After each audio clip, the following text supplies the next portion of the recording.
Oh, and a warm welcome to the programme. Today with me, Peter Dobby. Amsterdam, Birmingham, Calais, Prague. All of those European cities and more saw rallies as supporters of the anti-immigrant and anti-Islam group PEGIDA protested at what they call the Islamization of Europe. The group had all but fizzled out last year, but has gained momentum after the influx of refugees into Europe over the past few months. And although some protesters say they were disappointed by a low turnout, there were still thousands of people who took part. The biggest of the demonstrations was in the German city of Dresden, where nearly 10,000 people took to the streets to call for a change in government policy. We'll get to our discussion in a moment. But first, for Inside Story, this report from our correspondent, Dominic Kane. This was their opportunity to show strength in numbers, to link up with supporters from across Europe. Dresden is where the anti-Islamic movement PEGIDA sprang from. Its followers are fearful of the future. We will be a minority. In the end, I'm here for my grandchildren. It cannot be that I am a minority in my own country. This is the way it will end up being. The people at this demonstration have come here to show their extreme unhappiness with the refugee policies of the coalition government. They say they represent a growing sentiment in German society, and they say they want those policies radically changed now. PEGIDA's organisers had called for a series of rallies in 5 other European countries. This was the French northern port city, Calais, which has long been a destination for refugees and migrants trying to reach the UK. Around 150 PEGIDA supporters were involved in disturbances with the police. 10 people were arrested. Across the Channel, hundreds of people marched through the English city of Birmingham. But the numbers were lower than in Dresden. Over the course of 2015, PEGIDA had struggled to retain its support, with dwindling attendances at weekly rallies.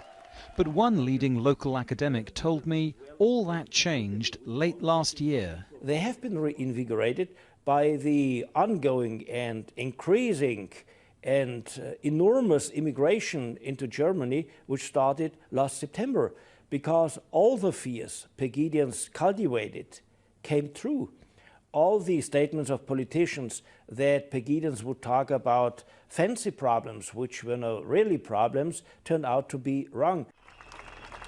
But that analysis was not shared by several thousand opponents of PEGIDA, who also rallied in Dresden on Saturday.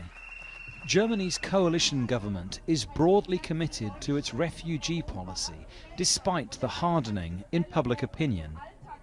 But that policy will soon face a serious examination when 3 key states hold parliamentary elections next month. Dominic Kane, Al Jazeera, Dresden.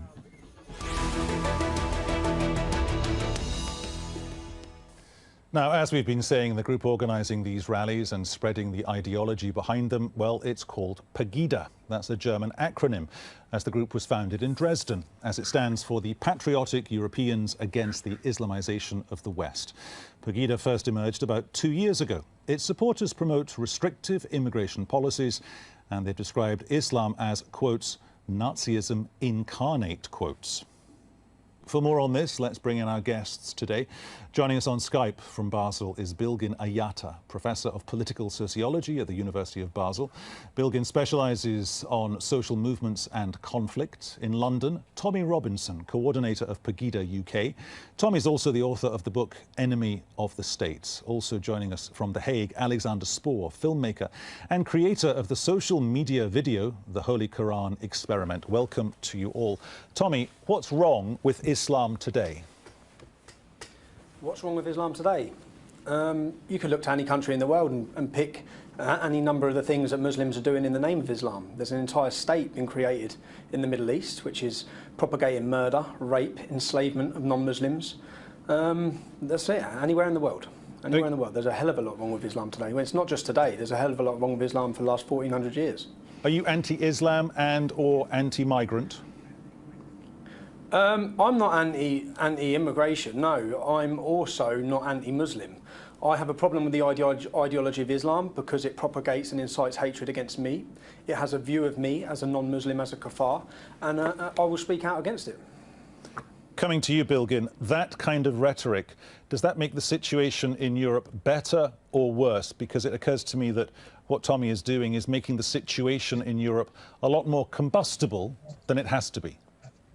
Well, absolutely. I think the interesting aspect of this Islamization discourse that right-wing populist movements right now are carrying forward in Europe is actually making the secular societies in Europe much more focused on religion than actually they should be as secular societies, right? So this kind of generalization that we just heard is a rhetoric that is now becoming rather possible to say in political discourse. But I think really we should not forget that after all, Europe and European countries are have secular orders where these kind of generalizations on religion just have no place, should not have place. Alexander in The Hague, when you're out and about making your videos on YouTube, do you get a sense that makes you understand why organisations such as PEGIDA get traction with particularly, say, the younger generation in Europe who live in deprived, less well-off areas? I guess there's a certain understanding there where I speak to a lot of different people that have a lot of different opinions, and a lot of people are fearful for what the Islamization, if you will, of the West will do for their safety. I also believe that, on the other hand, there are a lot of people that are also scared but more willing to inform themselves. And informing yourself sometimes also results in being fearful. But some people, they look at it from another angle. Also from my age range and my generation, where there's really no point in being divided on how we should treat each other. I think that if we listen, or at least I feel like a lot of people feel like if we listen to each other, if we have a civilized discussion about how we feel as opposed to what is right and wrong, a lot of people are willing to have that discussion. So I'm optimistic. Tommy, you want to come in there? Yeah, I'm not optimistic. I'd like to ask that lady what I've said that's factually incorrect, or if she's in support of punishment for apostasy, if she's in support of death for homosexuals, if she's in support of punishment for adultery. What is it that I oppose that she stands up for? I'd like to know what it is she stands up for, because or what I've said that's factually incorrect. Because she may not like hearing the truth, but the truth is still the truth. All I'm trying to introduce the death penalty for homosexuals in Germany or in the UK. Who's doing that? Pardon, what did you say? Who's advocating right now? Is there a movement that you see in the UK or in Germany that is trying to implement Sharia law, let's say, is trying to advocate for death penalty against homosexuals? Is there something like that happening? What is Islamization? Yes. Yes, there is Islamisation. In the UK, we have 85 operating Sharia law courts. 85. So yes, there is. There are many Muslims calling for Sharia across Europe. Tommy, just to interrupt you for a second. Correct me if I'm wrong here. I've spent the past 3 months in Doha. Before that, I lived and worked in London for a quarter of a century and up and down the UK. I have never, ever, ever seen Sharia law being applied by a legally constituted British court. That has never, ever happened.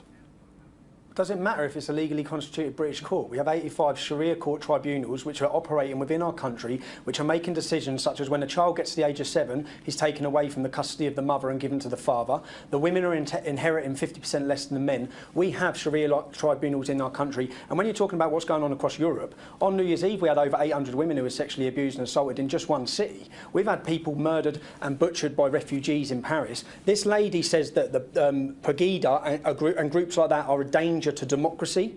What democracy? No one's voted or asked if we want barbarians to come through our borders. No one's asked us. No one's asked the people of Europe. If you ask the people of Europe, they'll tell you quite frankly, we don't want people coming into our country who wish to bring their backward way of life or their culture or their intolerance with them. And that's the reality of where we're at in Europe. I'm sorry, I'd like to step in there. You're sort of generalizing the people of Europe as if every individual in Europe is against the income of Islamic immigrants. I mean, of course, I didn't say that. I didn't say that. I said if you put it to a vote. I said if you put it to a vote, people would vote against bringing in 1.5 million Muslim young fighting-age men into the country of Germany. If you put it to a vote now in the UK, the majority of people are opposed to open border policy. The majority. Tommy, just allow Alexander to finish his point. Carry on, Alexander. Well, no, I'm interested in that because I don't have that statistic. So I'm not sure whether or not that is true. You might be right. On the other hand, I know that across Europe, I don't think this will be the sentiment everywhere. And you know, as much as I understand that there's this fear that these so-called, or in your words, barbarians are entering Europe, you know, it's that's sort of a generalization of all Muslims. Because even if you're talking about a few individuals, that are trespassing our laws, that are violating our European laws, then we have courts in place to, you know, to make sure that people see a proper trial and guys, go to court. I just want to move the debate on to broaden it out a little bit. Bilgin, bring us some sense and logic on this. Do you, through your research and your writing, understand the debate in cities like Calais, cities like Birmingham, cities like Dresden, where people maybe do feel a little bit like there's a Trojan horse coming through the door, but they, of course, they're not anti-Islamic, they're not racist, they're not anti-Muslim, but they do have an issue with seeing their country changing in their perception, in their minds, very, very quickly. Let me speak for Germany. The city that you mentioned, Dresden, where the PEGIDA demonstrations are taking place and where the movement emerged, the number of the Muslim population is less than 1%, right? So obviously there are sentiments within the population there that is very much picking up, not on the day-to-day experiences. They cannot have them with, you know, less than 1% of the population, but they are responding to political discourse and to media, of course. We have to see that, especially after September 11, but also already before that, the discussion on immigrants changed in Europe, where religion became the key marker. Where immigrants were mostly becoming presented as Muslims instead of immigrants. And if you look at how over time the political discussion, way before the right-wing populist movements had this kind of increasing strength that it has now, the media and politics were already targeting, often criminalizing, and putting immigrants into a negative light. So why does someone in Dresden who has very little encounter, right, with immigrants or with people with a Muslim background, goes to a demonstration like that? Well, I think these are results of years of political discussions that have taken immigrants as scapegoats for all sorts of politics going wrong. Okay. And we had this already in the 1990s in Germany. Okay, once, Tommy. Okay, thank you for that, Bilgin. Tommy, I will come back to that point, Tommy, but I just want to put one quite fulsome point to you, if I may.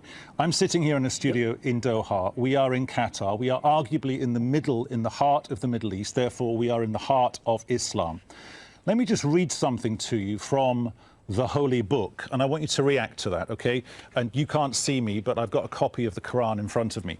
There are parts of a Holy Book that talk about people being persecuted and killed. There are parts of a Holy Book that talk about people all over the world being killed because you are my followers. Another quote from one of the Holy Books in this part of the world talks about people being stoned to death with stones until they die. Another part of a holy book that one can read in this part of the world talks about utterly destroying your enemies, spare them not, but slay both man and woman. When you hear those quotes, what do you think that speaks to? I'd ask you why you're reading the Old Testament to me. You've had that before, haven't you? Simple question. So, no, it's a simple question. I'm not stupid. You're sitting quoting verses from the Old Testament, thinking that I'm a moron that would think that's from the Quran. I know the Old Testament and I know the Quran. Can I ask you a question? Have you read the Quran? Yes. You have? Yes. Yeah? So in English, not in Arabic, but in English. In English. Are you free, sitting where you are in Doha, to criticise the Prophet Muhammad? Are you free to do that? Yes, I am. I have had intelligent conversations with my Islamic colleagues on the very same subject. Can someone in Qatar leave Islam? Yes. Is apostasy punishable? You don't have to be Islamic to be in Qatar. You can leave the country, you can come into the country if you are Jewish.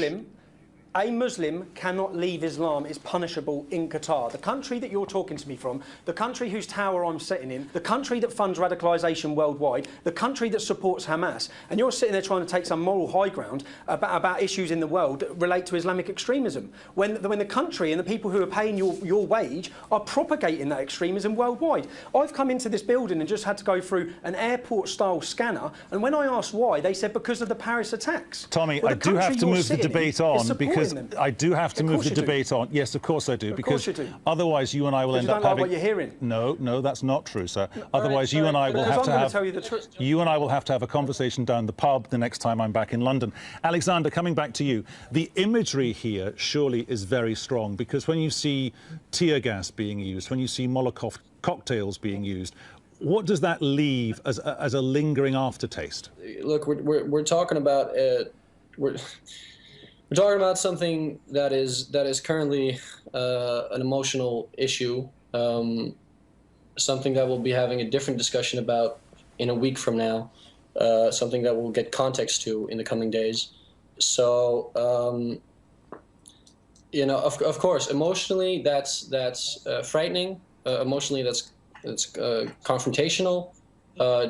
Do I have a certain aftertaste yet? No, not even. But I do want to jump into something that Tommy said, because I find that more important. Whereas I feel like the discussion that we're having isn't so much about what to do or let me put it differently. The discussion that we're having is mostly about the identity of Islam as opposed to getting rid of it or not, because there's really, or banning it from non-Islamic countries. As you said, you can have intelligent conversations about these issues with scholars, and as Tommy put, yeah, but you can also get, you can also get prosecuted or attacked if you leave the religion. I think that we're very much talking about the interpretations and actions of individuals. Bilgin. Tommy is talking about statistics. Statistically, in the run-up to elections, we had it in the UK last year, those right-of-centre parties, in Germany, it's the AfD. In the UK, it's UKIP. They do very well in opinion polls, but when push comes to shove, when the electorate of Europe has to vote, Europe is still essentially, the DNA is still liberal.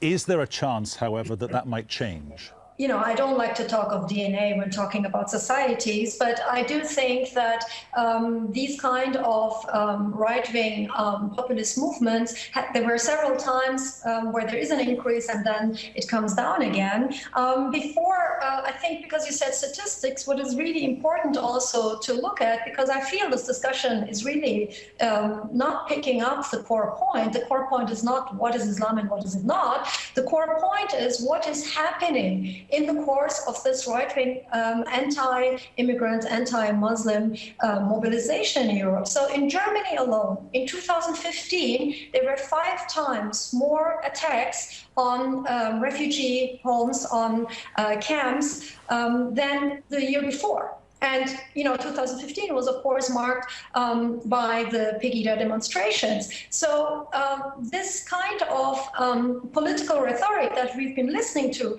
is not just something that remains in the abstract. We have heard in several rallies now, increasingly very open calls inciting violence. Even the one of the key figures of the AfD had recently suggested that the border police should shoot at unarmed immigrants. So I think what we really have to talk about is what kind of an assault and danger this kind of right-wing populist movements are posing for democracy in Europe. This is a key question at the heart. We have to talk about this kind of racist, very, what Alexander was just very politely saying is that making the difference between individual actions and then drawing general conclusions upon a whole population, well, that's the core definition of racism.